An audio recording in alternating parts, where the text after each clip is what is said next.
সন্তানের শরীর খারাপ থাকলে মনে হয় কোনো মাই ভালো থাকে না। আজকে সকালের ঘুম থেকে উঠে তৃষিকার মনটা খারাপ। প্রথমে বুঝতে পারিনি, পরে যখন ফিঙ্গার ব্রাশ দিয়ে মুখটা পরিষ্কার করতে গেলাম তখন দেখলাম জিভটা সাদা হয়ে গেছে। 2 দিন আগে তৃষিকার জ্বর হয়েছিল, সেই থেকেই ওরকম হয়ে গেছে। ওষুধটা শেষ হয়ে গেছে, তো ওর পাপাকে বললাম ফোন করে যে ওষুধটা এনে। আজকে শরীরটা খারাপ বলে কিছুতে আমার কোল থেকে নামবে না, সবসময় কোলেই থাকবে। তাই ওকে কোলে নিয়ে আজকে সকালে যাবতীয় কাজগুলো করে নিলাম। এইখানে দেখো ওকে বসিয়ে আমি আটা মাখতে বসেছি, কিন্তু কিছুতেই ও নিচে বসবে না। তাই তৃষিকাকে মায়ের কাছে দিয়ে পরোটাটা করে নিলাম। তারপরে ভাবলাম ওকে কি খেতে দেওয়া যায়। মেয়ে তো আমার সেরকম কিছু খেতেই পাচ্ছে না, শুধু ব্রেস্ট ফিডিং করছে। তাই চটপট করে একটু ডিম আর পেঁয়াজ দিয়ে চিড়েটা গলা গলা করে দিয়েছি।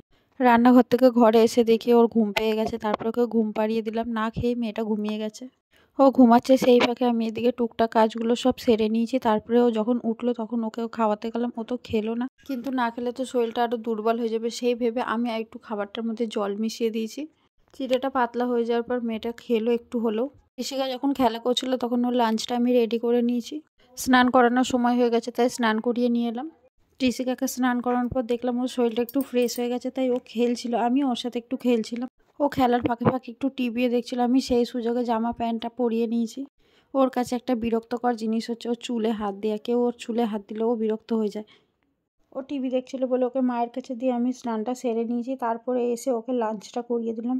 আজকে লাঞ্চে সবজি দিয়ে পাতলা করে খিচুড়ি করেছিলাম আর একটু ডিম ভেজে। তোমরা জানিও আমাদের মিনি ব্লগটা কেমন হয়েছে।